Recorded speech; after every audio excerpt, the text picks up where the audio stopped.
सोडवा, काय हरकत नाही, हळूहळू सोडवा. एक एक एक एक अनालिसिस करणं गरजेचं आहे. कमी सोडवा, 2च पेपर सोडवा, पण एकदम परफेक्ट त्याचा पूर्ण पोस्टमॉर्टमच करा. प्रत्येक शब्द कसा आहे, कसं उत्तर आहे, काय. तुम्ही जर सगळे 10, 12, 15 जे काही 2013, 2023 10, 12 सोडायला जाल तर तुमचा कार्यक्रमच होईल. मी सांगतो ही गोष्ट महत्वाची आहे. शेवटचे 2-3 प्रश्न पत्रिका सोडवा. 20 जरी उत्तरे सोडवली ना खूप झाले, पण विश्लेषण करून. पण सगळे सोडवताल 50-60 किंवा 100 व्हायले, 10 वर्षाचे 10 उतारे, काहीच त्याचा फायदा नाही. ती गोष्ट क्लिअर घ्या, लक्षात घ्या. कमी सोडवणं गरजेचं आहे, पण क्वालिटी विश्लेषण करून. चला, आजच्या लेक्चरमध्ये आपण जो सीसॅट जो विषय आहे पेपर 2 राज्यसेवा पूर्व परीक्षेला, त्याची क्वालिफाय होण्यासाठी आपण त्याची स्ट्रॅटेजी बघणार आहोत. नेमका अभ्यास कसा करायचा आहे, अभ्यासाची सुरुवातच ह्या व्हिडिओ पाहिल्यानंतर तुम्ही करणार आहात. तर पहिल्यांदा एक गोष्ट लक्षात घ्या की नेमके याला किती प्रश्न आहेत, काय एकदा आपण 2 मिनिटात हे करूयात, समजून घेऊयात. सीसॅट पेपर 2 सकाळी पेपर असतो 10 ते 12ला जीएसचा सकाळचा, मध्ये इंटरव्हेल जेवण करून यायचं, आणि 3 ते 5 सीसॅटचा असतो. समजलं? सकाळी जीएसचा 10 ते 12 2 तास, मध्ये 12 ते 3 सुट्टी, जेवण वगैरे करायचं, आणि 3 ते 5 सीसॅट असतो. क्लिअर? एक गोष्ट क्लिअर झाली. त्याच्यानंतर सीसॅट मध्ये 80 प्रश्न असतात, ही गोष्ट लक्षात घ्या. जीएस मध्ये 100 प्रश्न 200 मार्क, पण सीसॅट मध्ये 80 प्रश्न 200 मार्क. जीएस मध्ये 1 प्रश्न 2 मार्काला असतं, आणि सीसॅट मध्ये 1 प्रश्न 2.5 मार्काला असतो. नीट लक्षात घ्या, किंवा वाटलंच तर लिहून घ्या, जे नवीन विद्यार्थी असतील त्यांच्यासाठी. हे झालं क्लिअर? हे झालं क्लिअर. 80 प्रश्न 200 मार्क, 1 प्रश्न 2.5 मार्काला. क्वालिफाय होण्यासाठी 200 पैकी 66च्या प्लस मार्क लागतील, 66 लागतील किंवा प्लस लागतील. त्या पद्धतीनं मिळतील का? आरामशीर मिळतील. मी जे काही सांगतो ते करा, आरामात मिळतील, काही प्रॉब्लेम नाही. 200 मार्क, 80 प्रश्न. आता ह्या 80 प्रश्नांची विभागणी आपण बघणार आहोत, ती महत्वाची आहे. ती 3 भागात केलेली आहे. कशी आहे? डिसिजन मेकिंग आणि प्रॉब्लेम सॉल्व्हिंग. ह्या घटकाला, या घटकावरती 5 प्रश्न येतात. 5 गुणिले 2.5 किती येईल रे? 12.5. 5 दोन्ही 10 आणि वरचे 2.5, अर्धे अर्धे 12.5 मार्क. 5 प्रश्न 12.5 मार्क, हे 12.5 मार्क आहेत ते. त्या गोष्टी लक्षात ठेवा. 5 गुणिले 2.5 मार्क म्हणजे 1 प्रश्न 2.5 मार्काला आहे. 5 गुणिले 2.5 12.5, 12 मार्काला आहे. याला निगेटिव्ह मार्किंग नाही. कशाला? या 5 ला. जीएसला पण आहे निगेटिव्ह मार्किंग 1/4, आणि सीसॅटला पण निगेटिव्ह 1/4 आहे. क्लिअर? पण या 5 प्रश्नांना निगेटिव्ह मार्किंग नाही. एक गोष्ट क्लिअर झाली का? म्हणजे सीसॅट मध्ये सर 80 प्रश्न आहेत, पण त्या 80 पैकी 75 प्रश्नांना निगेटिव्ह मार्किंग आहे, पण ह्या 5 प्रश्नांना निगेटिव्ह मार्किंग नाही. एक तर तुम्हाला 0 पडेल, 1 पडेल, 2 पडेल, 2.5 पडेल, यापैकी मार्क पडतील. ते सांगतोय. क्लिअर झालंय? Clear sir. त्याच्यानंतर दुसरी कॅटेगरी आहे, म्हणजे दुसरं 3 भाग म्हणले तुम्ही 80 प्रश्नांची विभागणी. पहिली डिसिजन मेकिंग, 5 प्रश्न, काय म्हणता त्याला, 12.5 मार्क. क्लिअर? दुसरं 10 उतारे येतात. 10 उतारे म्हणजे एका उतारात 5 प्रश्न आहेत. काही अपवाद सोडले तर 1-2 प्रश्न सोडले, म्हणजे याच्या आधीचे खूप, तर 5-5 प्रश्न धरून चला. त्या पद्धतीनं नवीन जर बदल झाला थोडासा तर कमी जास्त होऊ शकतो, पण शक्यतो 5 धरून चला. 5 प्रश्न एका उतार्यात 5 प्रश्न असतात, असे म्हणजे 50 प्रश्न. 50 गुणिले 2.5 करा, 125, म्हणजे 125 मार्कांसाठी हे आहे. 25 प्रश्न याच्यात येतील 10 उतार्याला, एका उतार्यात 5 प्रश्न. क्लिअर? तिसरं आहे मॅथ आणि रिझनिंग. त्याला 25 प्रश्न आणि 25 गुणिले 2.5 62, 62.5. या तिघांची बेरीज येते 200. कशी? इकडे बघा. Decision making and problem solving याला निगेटिव्ह सिस्टीम नाही. दुसरं पॅसेज 125 आणि 62, 200 मार्क, 80 प्रश्न. Clear sir? चला, जमलं. आता येऊ आपण अभ्यास कसा करायचा आहे, टू द पॉइंट सांगणार आहे. बघा, अभ्यास साहित्य काय करायचंय. मार्केटमध्ये याचं सीसॅटचे पुस्तक उपलब्ध आहेत. गिल्डा सरांचं असेल किंवा अभिजित थोरबोले सरांचं सिम्प्लिफाईड पब्लिकेशनचं उपजिल्हाधिकारी त्यांचं असेल, कुठलंही घ्या, काही प्रॉब्लेम नाही. किंवा अजून कुठलं असेल तुम्हाला आवडत असेल घ्या, काही प्रॉब्लेम नाही. पण पहिल्यांदा जे जुने पेपर्स आहेत लेटेस्ट मध्ये, म्हणजे समजा 2023 आहे, किंवा आता पुढे जे अजून 6 वर्षांना व्हिडिओ बघतील, 24चा असेल, 25, 26, जो लेटेस्ट आहे, लेटेस्ट पासून पाठीमागं 5 वर्षाचे 1, 2, 3, 4, 5 लेटेस्ट पासून, ही गोष्ट लक्षात ठेवा, लेटेस्ट पासून. म्हणजे समजा 2023 आहे ना, 23, 22, 21, 20, 19 असं तुमचा लेटेस्टचा 24चा असेल, 25चा असेल, तिथून पाठीमागे या 5 वर्षाचे पेपर. 5 वर्षाचे नाही, निदान 2-3 वर्षाचे करणं गरजेचं आहे. पण डिसिजन मेकिंगसाठी शेवटच्या 5 वर्षाचे पेपर. काय करायचंय, प्रिव्हियस इयरचे प्रश्न आणि त्याचे विश्लेषण स्वतः करायचे. हे उत्तर काय, समजा डिसिजन मेकिंग मध्ये 0 मार्क आहे त्या ऑप्शनला, 1 मार्क आहे, 2 मार्क आहे, 2.5 मार्क आहे, काय आहे त्याला, 0 मार्क का पडलाय, 1 का पडलाय, 2.5 का दिलाय त्याला, त्या पद्धतीने लक्षात घ्या. ते सोडवा, परत चुकल्यानंतर परत बघा, मी सोडवतोय, मला 0 का पडले, मी सोडवतोय मला 2.5 का पडले, मी सोडवतोय मला उत्तर देतोय, टिक करतोय, मला 1 का पडला. ते मल्टिपल टाइम करा, त्याची स्ट्रॅटेजी सांगणार आहे पुढे. ते आपल्याला पाहिजे. पॅसेजसाठी साहित्य काय लागणार आहे, तर हेच शेवटचे 5 पेपर प्रिंट करणं गरजेचं आहे. A4 साईज मध्ये आयोगाचे जसे असतात तसंच रिडक्शन मध्ये मारू नका, पैसे जातील पण रिझल्ट येईल. पॅसेज निदान शेवटचे 30 पॅसेज सोडवणं गरजेचं, जर वेळ नसेल तर, त्यांच्यासाठी सांगतोय. क्लिअर. त्याच्यानंतर त्याचा सराव करायचा आहे, एक पॅसेज सोडवायचा आहे, 10 मिनिट लागो, 15 मिनिट लागो. आता सराव करत असताना उत्तर काढा, चुकलं तर विश्लेषण करा, नुसतं बघू नका सोडवलं सर, मग मी 10 पेपर पूर्ण घेतला आणि सोडवला, मी त्याचं बघितलंच नाही, मला एवढे मार्क पडले, 70 मार्क पडले, मला 50च पडले, मी टेन्शन मध्ये आलो. काही घेणं नाही त्याच्यावर, आपण प्रॉपर पद्धतीने सोडवणार आहोत.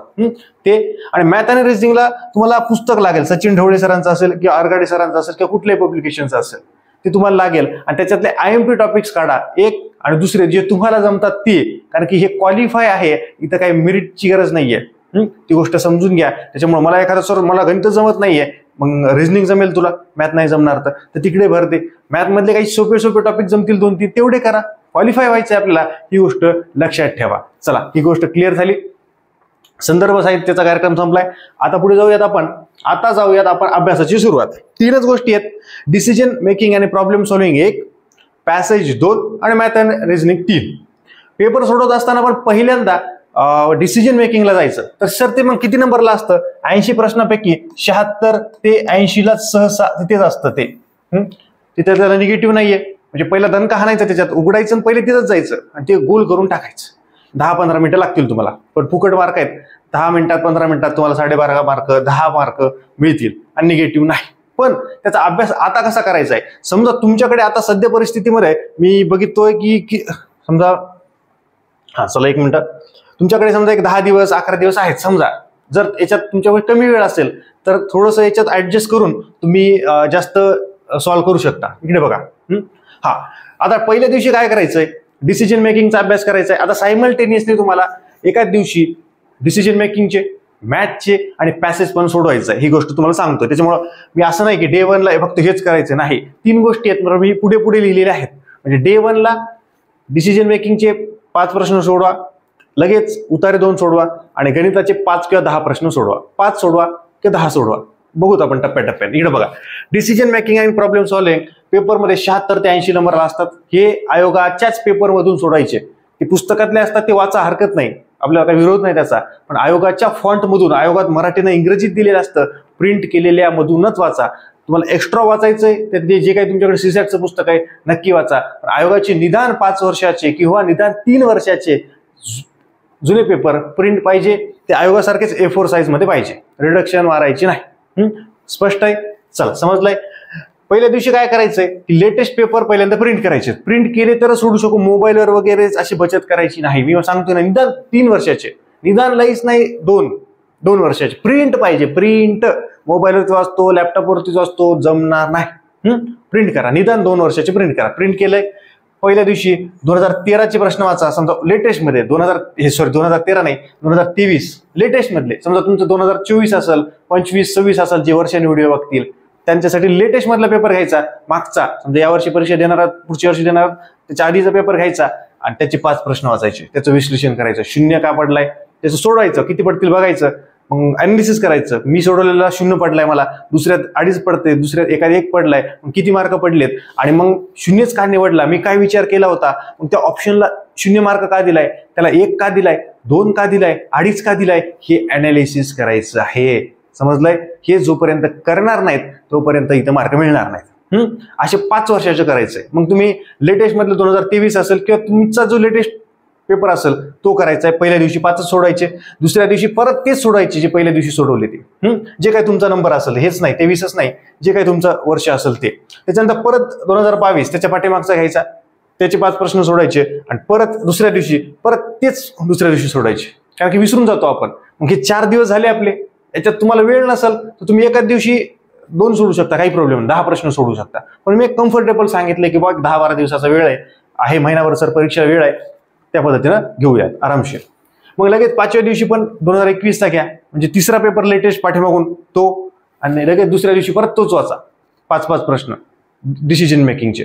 मग पाठीमाग 23चे परत या, मग परत 22, परत 21, मग ते 3 झाल्यानंतर परत 20, असं त्या पद्धतीनं. म्हणजे थोडासा गॅप द्या त्याला, 2 दिवसाचा गॅप. परत मग पहिल्या दिवशी जो वाचलाय परत या. कशामुळं आपल्याला लिमिटेड वाचायचं, 5च प्रश्न वाचायचे. जास्त वेळ लागेल का, 10-15 मिनिटं लागतील दररोजचे, काही प्रॉब्लेम नाही.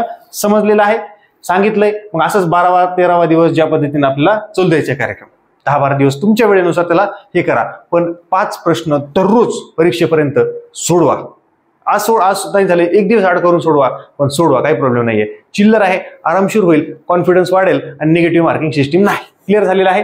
पण शेवटच्या 5 वर्षाचे पेपर प्रिंट करा, ही माझी विनंती आहे. ती गोष्ट मान्य करा. लईच जाऊ दे सर, लईच पैसे झाले सर, मग शेवटच्या 2 तरी वर्षाचे प्रिंट करा, त्या पद्धतीनं. मग बाकीचे तुम्ही डिसिजन मेकिंगचे प्रश्न मात्र मोबाईल मधून वाचू शकता, काही प्रॉब्लेम नाही. तिथं मग आता करावंच लागेल, बचत करायची असेल तर. क्लिअर झालंय. त्या पद्धतीनं शेवटचं तुमचे जे काही वर्ष असेल त्या शेवटचे 5 पेपर मात्र प्रिंट पाहिजे, शेवटचे. हे 23च म्हणून नाही, पुढे जे व्हिडिओ नंतर बघतील त्यांच्यासाठी आधी सांगून ठेवतो. चला, क्लिअर झालं. डिसिजन मेकिंगचा कार्यक्रम संपला. आजपासून परीक्षेपर्यंत दररोज 5-5 प्रश्न सोडवायचे, खतम कार्यक्रम. आता उतार्यासाठी काय करायचंय तर इथं समजून घेऊयात. पहिले उतार्यामध्ये 1 ते 8 मराठी आणि इंग्रजीमध्ये असतात. ओके सर, असतात. 2 नंबरला 9वा जो उतारा असतो तो मराठीत असतो, म्हणजे 10 उतारे असतात ना ऑलरेडी. एक प्रश्न 2.5 मार्काला आणि एका उतार्यात 5 प्रश्न असतात, त्या पद्धतीनं. मग 9वा मराठीत असतो आणि 10वा इंग्रजीत असतो सर. मग हे आता याचा अभ्यास कसा करायचा आहे, इकडे बघा. जो 2023चा असेल किंवा लेटेस्ट मधला तुमच्याकडे जो काही पेपर असेल लेटेस्ट मधला, तर त्याच्यात काय करायचंय, पहिल्या दिवशी त्याच्यातला पहिला आणि दुसराच उतारा सोडायचा. मग तो किती अवघड असेल, सोपा असेल, आय डोंट केअर, टेन्शन घेऊ नका, सोडवा. 10 मिनिटं लागो, 15 मिनिटं लागो, कसं तुम्ही सोडवा, त्या पद्धतीनं. मग तुमच्याकडे जर विश्लेषणाचं पुस्तक असेल, त्याच्यात काही टिप्स वगैरे दिले असतील, त्या रीड करू शकता. किंवा तुम्ही जे 2 उतारे, म्हणजे इथं तुम्ही 5 आणि 5 10 प्रश्न सोडवतात तुम्ही. इथे किती 10 प्रश्न सोडवतोय सर. त्याचं विश्लेषण करा. बरोबर आलाय माझा, का आलाय, मी काय विचार केलाय, उतार्यातून काय अपेक्षित आहे, आयोगाला काय अपेक्षित आहे, त्या पद्धतीने तुम्ही समजून घेऊ शकता. पहिल्याच दिवशी मी तुम्हाला पूर्ण 2023चा पेपर सोडायला सांगतोय का उतार्याचा, नाही. म्हणजे डे 1 काय इथं की मी डिसिजन मेकिंगचे 5 प्रश्न सोडवतोय, सोबत हे 2 उतारे सोडवतोय आणि मॅथचे पण एक टॉपिक घेऊन त्याचे 5 किंवा 10 प्रश्न सोडवतोय. त्या पद्धतीने आपण अभ्यास करतोय. फार इतकी वेळ लागेल, अर्धा तास 1 तास लागेल सीसेटचा अभ्यास करायला दररोज. 1 दिवस आड करून गॅप नाही करा, जसं वाटतंय तसं करा. चला, समजलंय? एकदा क्लिअर दिसते का चेक करतो. ओके, चला, एकदम क्लिअर झालेलं आहे. कळलं? पहिल्या दिवशी 2च उतारे सोडवायचे, पहिले 2 सोडवा. दुसऱ्या दिवशी 3रा उतारा, 4था उतारा सोडवा. ते आणि जो 9वा आहे मराठीचा तो पण सोडवा. चुकू द्या, काय थोडासा अवघड असतो, तुम्हाला त्याची लेवल कळेल आज. इथे टेन्शन घ्यायचं नाही. उतारा सोडत असताना टेन्शन येणार आहे. चुकल्यानंतर वाटतंय अरे 4 पैकी 4, 5 पैकी 5 चुकलेत, कधी 5 पैकी 1च येईल, कधी 5 पैकी 5 येतील, 5 पैकी 3 येतील. भ्यायचं नाही. आपण प्रॅक्टिस करतोय. आज आपण जर प्रॉपर पद्धतीने प्रॅक्टिस केली तर परीक्षेत बरोबर येणार आहेत. त्याच्यामुळे टेन्शन घेऊ नका. प्रॉपर पद्धतीने वाचा. आज जेवढ्या चुका झाल्या त्याची नोंद ठेवा. परीक्षेत ते एकही होणार नाही. किंवा आपण जे फुल लेंथ सोडवणार आहोत तर फुल लेंथ मध्ये पण त्या गोष्टी कामाला येतील. फुल टेस्ट सोडवतोय आपण, जुनेच पेपर फुल सोडवतोय. टेस्ट सिरीज जर सोडवायची असेल तर आपली पण राज्यसेवा पूर्व परीक्षेची मराठी आणि इंग्रजी भाषेमध्ये जीएसची आणि सीसॅटची पण प्रत्येक प्रश्नाचं मॅथ आणि रिजनिंगचं एक्सप्लेनेशन विथ सोल्युशन हे उपलब्ध आहे. तुम्ही बॅच नक्की लावू शकता. त्यासाठी तुम्ही आपलं स्वराज्य अकॅडमी जे ॲप आहे ते प्ले स्टोअरवरून डाउनलोड करू शकता. किंवा तुम्ही मला 94 21 44 24 36 या व्हॉट्सअप क्रमांकावरती मेसेज करा की डायरेक्ट ॲपवरती जाऊन तो कोर्स परचेस करा आणि पेमेंटचा स्क्रीनशॉट वगैरे या व्हॉट्सअपला पाठवा. क्लिअर? त्याच्यात सीसॅटच्या पण टेस्ट उपलब्ध आहेत आणि जीएसच्या पण मराठी आणि इंग्रजी भाषेमध्ये डिटेल टेस्ट उपलब्ध आहेत. एकदम क्वालिटी, प्रत्येक प्रश्नाचं एक्सप्लेनेशन उपलब्ध आहे पीडीएफ फॉर्मॅटमध्ये. चला, क्लिअर झालेलं आहे. चला, आता काय करायचं आपल्याला की सर पहिल्या दिवशी सोडवलं, पहिल्या दुसरा उतारा, दुसऱ्या दिवशी तिसरा आणि चौथा नववा 3 उतारे सोडवले, प्रत्येकाचं विश्लेषण करायचं, वेळ लागेल हरकत नाही, जाऊ द्या, कळलं. परत तिसऱ्या दिवशी 5वा आणि 6वा सोडवा, इथं इंग्लिशचा घ्या, तुम्हाला लेवल कळत इंग्लिश कशी असते. तिसऱ्या दिवशी ही वेळ आहे त्यांच्यासाठी, सर परीक्षेला 8-10 दिवसच राहिलेत, क्वालिफाय कसं व्हायचंय, पटपट पटपट सोडवा.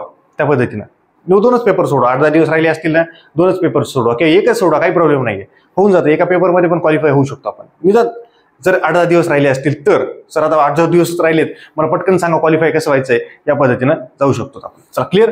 त्याच्यानंतर परत एकदा 2023चे 7वा आणि 8वा सोडू शकता आणि इंग्रजीचा परत एकदा सोडू शकता. इंग्रजी आपल्याला अवघड जाते, मग आपल्याला कळतंय सर मला इथं चेंज झालंय, मी इंग्रजी परीक्षा सोडू का नाही सोडू, त्या पद्धतीनं कळेल. असं आहे ना, टप्प्याटप्प्यानं आपण एक एक पेपर सोडवायचा आहे. हे टेस्ट सिरीजचं आहे, बोललो हे टेस्ट सिरीज बद्दल जर लावायची असेल तर मग असं टप्प्याटप्प्यानं तुम्ही एक एक एक एक करू शकता. वाटलं हे मी आता सांगत बसत नाही, याचा वाटलं स्क्रीनशॉट घ्या किंवा पॉज करून तुम्ही बघून घेऊ शकता एकदा कशा पद्धतीने सांगितलंय. एक एक एक एक सोडवायचंय. एकदा 2023चा हा आता 5व्या दिवशी पूर्ण पेपर सोडू शकता तुम्ही, कारण तुम्ही पूर्ण त्याचं पोस्टमॉर्टम केलंय ना, एक सोडवलाय, किती वेळ लागलाय, हरकत नाही, त्याचं पूर्ण विश्लेषण केलंय.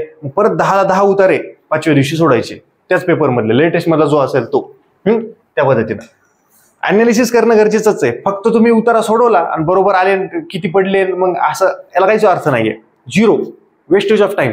विश्लेषण करावं लागेल, आयोगाला हेच उत्तर का अपेक्षित होतं, परत एकदा उतारा वाचावं लागेल, उतारात काय सांगायचं होतं, हे प्रश्न कसा आहे, आणि आधी उताराच वाचायचा, प्रश्न नाही वाचायचा, ही पण गोष्ट लक्षात ठेवा, नाही तर परत हे करताल तुम्ही. याच्या आधी पण एक व्हिडिओ टाकलेला आहे मी सीसॅट वरती, तो पण वाटला तर एकदा बघून घ्या, तुम्हाला येऊन जाईल. की याची प्लेलिस्ट बनवतो सीसॅटची, दोन्ही व्हिडिओ त्याच्यात मिळून जातील तुम्हाला, काही प्रॉब्लेम नाही.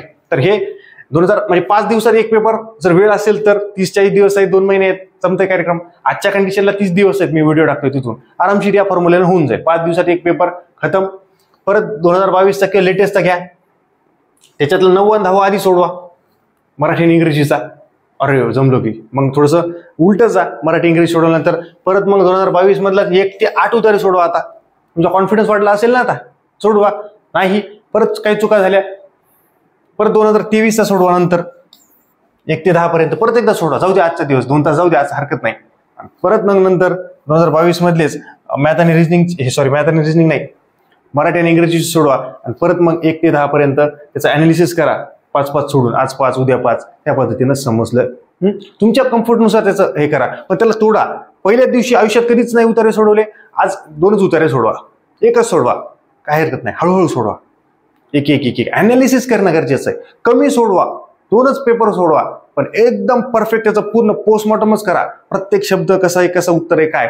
तुम्ही जर सगळे 10, 12, 15 जे काही 2013 2023 10-12 सोडायला जाल तर तुमचा कार्यक्रमच होईल, मी सांगतो. ही गोष्ट महत्वाची आहे. शेवटचे 2-3 प्रश्न पत्रिका सोडवा. 20 जरी उत्तरे सोडवली ना, खूप झाले, पण विश्लेषण करून पण सगळे सोडवताल 50-60 किंवा 100 व्हायले, जर 10 वर्षाचे 10 उतारे, काहीच त्याचा फायदा नाही. ती गोष्ट क्लिअर घ्या, लक्षात घ्या. कमी सोडवणं गरजेचं आहे, पण क्वालिटी विश्लेषण करून. चला क्लिअर, त्या पद्धतीनं. चला अजून काय, हे पूर्ण मी सांगतोय आता कशा पद्धतीने, काय एक जनरल तुम्हाला आयडिया दिली, असं फॉलो करा म्हणून नाही, पण त्या पद्धतीने पॉज करून तुम्ही वाचून घेऊ शकता. चला ओके, हे त्या पद्धतीने तुम्ही सोडू शकता. 5 वर्षाचं मी प्लॅनिंग दिलंय, शेवटच्या 5 वर्षाचं 20-21 दिवसात कसं करू शकता, त्या पद्धतीने सांगत बसत नाही, वेळ खूप जाईल आपला.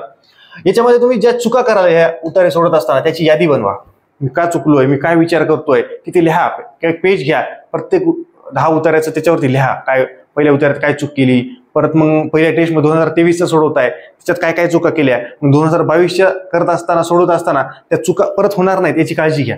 आता पहिल्या ज्या 10 चुका केल्या, मग परत त्या आता 10 केल्याच 2022 सोडवायला, परत त्याच्यातून अजून 5-6 गेल्या, त्या चुका करतच राहिलोय असं नाही. चुकांची यादी करा, त्याचं विश्लेषण करा. नुसतं सोडू नका की मी सर 2023चा पेपर सोडवला, मग मला सर 55 मार्क पडले, मग कसं होईल, मग मला भीती वाटायली, असलं नाही. मार्क मोजायचेच नाही, बरोबर किती आहे, एका उतारात किती येत आहेत, कसं काय काय चुकलंय, विश्लेषण गरजेचं आहे. ती गोष्ट क्लिअर पाहिजे. विश्लेषण केल्याशिवाय काही फायदा नाही. कॉन्फिडन्स येणार आहे तुम्हाला, एक उतारा सोडवला तरच कॉन्फिडन्स येणार आहे. सगळे एका दिवशी सोडवले की एका तासात पहिल्याच दिवशी, म्हणजे आयुष्यात प्रॅक्टिसच केली नाही आणि एकदा 10 सोडवतो, मग कार्यक्रम होऊ शकतो तुमचा. क्लिअर आहे. चुकांची यादी करा, काही तुम्हाला मग ठोकताळे करतील की नेमकं कसं सोडवायचं, काय प्रश्न आधी वाचायचाच नाही, पूर्ण उतारा समजून घ्यायचा आहे, उतारा सोडत असताना अंडरलाईन पण करायची आहे जिथं महत्वाच्या शब्दांना, मग ते तुम्हाला टप्प्याटप्प्याने कळेल, पहिल्याच वेळेस नाही कळणार आहे. त्याच्यामुळे ते स्वतःला सांगायचंय की आपल्याला पहिल्या वेळेस चुका घडणारच आहेत, पण झालेल्या चुकांची यादी करायची आणि झालेली चूक परत होऊ द्यायची नाही. क्लिअर? त्याच्यानंतर तुम्हाला अप्रोच समजणार आहे की कसं सोडवायचंय काय, ते तुम्हाला एक एक उतारा सोडवल्यानंतरच कळणार आहे. क्लिअर? चला पुढे काय, पुढे आता सर झालं पॅसेजच सांगितलं तुम्ही, 10-15 दिवसात होऊन जाईल, 20 दिवसात होईल, जेवढा वेळ असेल तेवढा होईल. शेवटचे 2 वर्षाचे पेपर, शेवटचे 2 पाठीमागचे सोडवणं गरजेचं आहे. उतारे 20 तरी प्रश्न, 20 तरी पॅसेज सोडवणं गरजेचं आहे. कमीत कमी, लईच वेळ कमी आहे तर 10 तरी पॅसेज सोडवणं गरजेचं आहे. ती गोष्ट आहे. मग बाकी सर मग मला सगळे सोडायचे मागच्या हे सोडवा, आपला काही विरोध नाही, पण निदान कमीत कमी सांगतो मी, मिनिमम. शेवटी मॅथ आणि रिजनिंग, सर मला मॅथ आणि रिजनिंग काहीच जमत नाही तरी सिलोजिझम आहे, अजून काही छोटे छोटे टॉपिक असतात जे येत असतात, ते करा ना. निदान 5 प्रश्न तरी सोडू शकाल. 5 स्टेटमेंट आणि अझम्पशन असतं, 5 प्रश्न, 5 चिल्लर सहज जमतील, काही प्रॉब्लेम नाही. वेळ असतो ना आपल्याला, वेळ आहे ना आपल्याला, फक्त क्वालिफाय व्हायचंय. काय जास्त मार्क घ्यायचेत का? नाही. ज्याला सर आपल्याला सर मॅथ लई जमतंय, डिसिजन मेकिंग नंतर तुम्ही 30 मिनिटं मॅथ घेऊ शकता. डिसिजन मेकिंग पहिल्यांदा सोडायचं आणि मॅथ एकदम कॉन्फिडंट आहात तर 30 मिनिटं देऊ शकता वेळ. म्हणजे ते 15 मिनिटं आणि हे 30 मिनिटं, 45 मिनिटं तुमची जातील. पण 30 म्हणजे 30च द्या, तिथंच घालू नका. मग सर मला मी फ्लो मध्ये गेलो, हवेत गेलो, मग तिथंच घंटा गेला. नाही. प्रश्न 25 पैकी जास्तीत जास्त सोडवा. एखाद्यावर काही जणांना कसं युगो असतो, सॉरी कसं काही गणित जमून झालंय, जाऊ दे आता 15 मिनिटं गेले, अर्धा तास गेला तर गेला, या गणिताला आणतोच, जमला कार्यक्रम तुमचा, फसले तुम्ही. हे ट्रॅप असतो तिथे. त्याच्यामुळं सहसा ज्याला कॉन्फिडंट आहे सर आपल्याला मॅथ लई जमतंय, त्यांना 30 मिनिटं वेळ लावायचा आणि पहिल्यांदा डिसिजन मेकिंग झाल्यानंतर मॅथ आणि रिजनिंग सोडायला घ्यायचं. बाकी जी जनता आहे सर आपल्याला फक्त क्वालिफाय व्हायचंय, तुम्ही उतारे सोडवा, वेळ मिळेल शेवटी 30 मिनिटं 45 मिनिटं बाकी असताना तुम्ही जेवढे येतात तेवढे सोडवा, बाकी साव देवढात, काही प्रॉब्लेम नाहीये. आपल्याला इगो बिगो नाही, आपल्याला फक्त क्वालिफाय व्हायचंय. 70 नाही 80-90 मार्क पडले सफिशियंट आहे, काही प्रॉब्लेम नाही. एखादा प्रश्न कॅन्सल झाला वगैरे वगैरे जे झालं काही टेन्शन घ्यायचं नाही. यासाठी काय करायचंय, पहिले टॉपिकची लिस्ट काढा ना, मॅथच्या टॉपिकला काढा आजपर्यंत आलेले, रिजनिंगचे काढायची काय गरज आहे. सचिन ढवळे सरांचं किंवा आरगाडे सरांचं पुस्तक घ्यायचं, कुठलंही मार्केटमधलं, त्याच्यात POQ असतात, पहिल्या चॅप्टरला किती आले रे बघायचं, त्याच्यात लिस्ट काढायची, इंडेक्स तर दिलेला असतो, कळतं आपल्याला याच्यावरती 5 आले, त्याच्यावरती दरवर्षी आलेत, लगेच काय पुन्हा व्हिडिओ बघायची गरज आहे का युट्यूबची, काहीच नाही. तुमच्याकडे मॅथ आणि रिजनिंगचं पुस्तक पाहिजे आणि प्रिव्हियस इयरचेच प्रश्न सोडवा. यासाठी प्रत्येक चॅप्टरला समजा सिलोजिझम आहे किंवा स्टेटमेंट अझम्पशन आहे, त्याच्यावरती प्रिव्हियस इयरचे प्रश्न सोडवा. पुस्तकात अवेलेबल असतात, ते पुस्तक घ्यावं लागेल ना. अगदी सरळ सेवेचे पुस्तक घेऊ नका, छोटं जे पोलीस भरतीचं घ्याल तिथून गणिताचा अभ्यास कराल, नाही. प्रिव्हियस इयरचे, MPSCचे, सीसॅटचे प्रश्न विश्लेषण असणार, सचिन ढवळे सरांचं असं किंवा आरगाडे सरांचं किंवा अजून भरपूर आहेत मार्केटमध्ये. तुम्हाला जे आवडतं, ज्यांची युट्यूबवरती व्हिडिओ पाहिल्यानंतर कळतंय, त्यांचं पुस्तक घ्या, म्हणजे सोपं पडतं. क्लिअर? संपला कार्यक्रम. हे झालंय. मग तुम्हाला कोणते गणित जमतात? मला मॅथ जमतच नाही सर, मला मॅथ कसंच जमणार नाही. एखादा तरी जमन गणित, एखादं ते टॉपिक प्रॅक्टिस कर, तो परीक्षेत दिसला तेवढा सोडव, संपला विषय. रिजनिंग बऱ्यापैकी जास्त जण मला जमतंय, मग रिजनिंग मधले असे टॉपिक काढायचे की जमलं पाहिजे. मिरर इमेज वगैरे, वॉटर इमेज, अजून भरपूर असतात ते टॉपिकची लिस्ट काढायची, तेवढीच प्रॅक्टिस करायची, तेच टॉपिक त्या 25 पैकी शोधायचे आणि तेवढेच सोडायचे, बस. डोक्यावर पाणी, काही गरज नाही बाकी. क्लिअर? त्याच्यानंतर सोपे त्यांची यादी करा ना. तुमच्याकडे यादीच नसती, मला काय जमतंय याची यादी नाही, मला काय जमत नाही याची यादी नाही, आणि नुसतं मला मॅथ जमत नाही, मला लय आवड जाते, मला असं जाते. चिल्लर टॉपिक असतात काही छोटे सिलोजिझम, वॉटर इमेजेस वगैरे. सहज युट्यूबवरचे जरी व्हिडिओ बघितले आणि तिथून जरी आपण ते प्रॅक्टिस केली जुन्या काही प्रश्नांची, तरी जमतात ते. निदान 25 पैकी 5 गणित तर जमतील. त्या पद्धतीनं समजून घ्या. 5-2 10 12.5 मार्क पडायला आपल्याला आरामशीर, काही प्रॉब्लेम नाही. त्याच्यानंतर प्रॅक्टिस PYQचीच करा, प्रिव्हियस इयरच्या प्रश्नांचीच प्रॅक्टिस करा जास्तीत जास्त. प्रत्येक टॉपिकचे 10, 15, 20 तरी प्रश्न सोडवले, 10 सोडवा, 15 सोडवा, काही प्रॉब्लेम नाही, तरी होऊन जातं, आरामशीर होऊन जातं. कारण की आपल्याला फक्त क्वालिफाय व्हायचंय, आपल्याला कुठं तिथं मेरिटवर यायचंय, काही प्रॉब्लेम नाहीये. फॉर्म्युले जे आहेत सर, मला मॅथचं मी करतोय, मला फॉर्म्युले आठवत नाहीत, लिहून घ्या. GSचा वेळ झाल्यानंतर मधल्या काळात फॉर्म्युले फक्त आपण 1-2 पेजेस असतील त्याच्यावरती लिहिलेले वाचू शकतो, म्हणजे आपला आरामशीर फायदा होईल. फक्त फॉर्म्युले लिहून ठेवा. तुम्ही ज्या टॉपिकची प्रॅक्टिस केली त्याचे फॉर्म्युले लिहून ठेवा 1-2 पेजवरती. खतम. कार्यक्रम क्लिअर झालेला आहे. त्याच्यानंतर आता याचा अभ्यास कसा करायचा सर मॅथ आणि रिजनिंगचा? तर पहिल्या दिवशी काय करायचंय, पहिले एक टॉपिक घ्यायचा मॅथचा किंवा रिजनिंगचा, तुमच्या मनावर घ्या, त्याचे 5 प्रश्न सोडवा. दुसऱ्या दिवशी दुसरा टॉपिक घ्या, त्याचे 5 प्रश्न सोडवा. तिसऱ्या दिवशी तिसरा टॉपिक घ्या, त्याचे 5 प्रश्न सोडवा. त्या पद्धतीनं. चौथ्या दिवशी काय करा, पहिल्या दिवशी जो टॉपिक घेतला होता का त्याचे 5 प्रश्न सोडवा.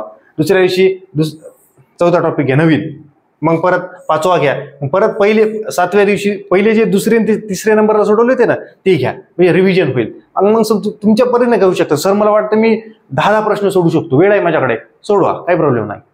सर मला 5 प्रश्न पण सोडवायला वेळ जातोय माझा, मग तू आज सोडव 5 प्रश्न, उद्या सुट्टी घे, परवा सोडव, जर वेळ असेल तर 1 महिना असेल 2 महिना असेल त्या पद्धतीने. समजलंय? हे फक्त एक आयडिया देण्यासाठी घेतलंय की ज्यांना टेन्शन येत आहे की बॉस मला धगधगच व्हायलंय, मला सुसाईडचं मला असं चक्कर आल्यासारखंच व्हायलंय, मला वेगळंच व्हायलंय, त्यांच्यासाठी हे टाइम टेबल दिलंय का बाबा तुम्ही छोटे छोटे करा, 5 प्रश्न सोडवा. म्हणजे हे कसं सांगितलंय, डिसिजन मेकिंगचे 5 प्रश्न दररोज, उतारे 2 उतारे दररोज कमीत कमी, किंवा 1 तरी दररोज 1 तरी, आणि हे मॅथचे कमीत कमी 5 प्रश्न. असा घंटाभर 1 तास आपण अभ्यास करू शकतो. आणि ज्यांना दुपारी झोपायची सवय असेल 3 ते 5 मध्ये, आता बरेच जण झोपतात, रूमला जाऊन झोपतात, लॅबमध्ये झोपतात, कुठेही झोपतात, ते 3 ते 5 मध्ये झोपायचं बंद करा. क्वालिफायच व्हायचंय आपल्याला, पण बंद करा, त्यावेळेस झोपायचं नाही. ती गोष्ट लक्षात ठेवा. कळलंय? एकदम ओके आहे. हे एक जस्ट सांगितले तुम्हाला कशा रीतीने प्लॅनिंग करायची आहे. त्याच्यामध्ये काय करायचं आता, हे काय लिहिले रे 5 प्रश्न, याच्यात तुम्ही कमी जास्त करू शकता, वाढू शकता, तुमच्याकडे किती वेळ आहे त्यानुसार करू शकता. एकदम टू द पॉइंट सांगितलंय. परत आधी 2 मिनिटात सांगतो आता की डिसिजन मेकिंगचे 5 प्रश्न 12.5 मार्क, उतार्याचे 50 प्रश्न, 10 उतारे आणि 50 प्रश्न आणि 125 मार्क, गणिताचे 25 प्रश्न आणि 62.5 मार्क, असे 200 मार्क, 80 प्रश्न या पद्धतीने आहे. 1 प्रश्न 2.5 मार्काला आहे. हे एक जस्ट आयडिया येण्यासाठी सांगितलेलं आहे. याच्यात तुमच्यानुसार बदल करू शकता, पण भरपूर जणांना मॅनेजमेंटच कळत नाही. त्या पद्धतीने सांगितलंय दररोज 5 प्रश्न सोडवा, 10 प्रश्न सोडवा, दररोजचा 1 उतारा सोडवा, काय हरकत नाही. वेळ आहे सर, अजून 30 दिवस आहेत, दररोजचा 1 उतारा सोडत चला. रविवारी पूर्ण पेपर सोडवा, जो आठवडाभर सोडवाल ते आरामशीर होऊन जातं, काही प्रॉब्लेम नाही. एकदम ओके आहे. अजून परीक्षेच्या आधी नेमकं कसं काय पेपर सोडवायचं आहे, कसं काय करायचंय, जीएसचे पेपर काय करायचंय, त्याच्याबद्दल परत एकदा व्हिडिओ टाकणार आहे. अजून जरी तुम्हाला वाटत असेल युट्यूबचे विद्यार्थी आहेत की अजून नेमके कशावरती कुठल्या पॉईंट्सवरती व्हिडिओ टाकायचा आहे, कमेंट सेक्शनमध्ये नक्की कमेंट करा. भेटेल अशा जबरदस्त लेक्चर्स पुढच्या लेक्चरमध्ये. तोपर्यंत धन्यवाद.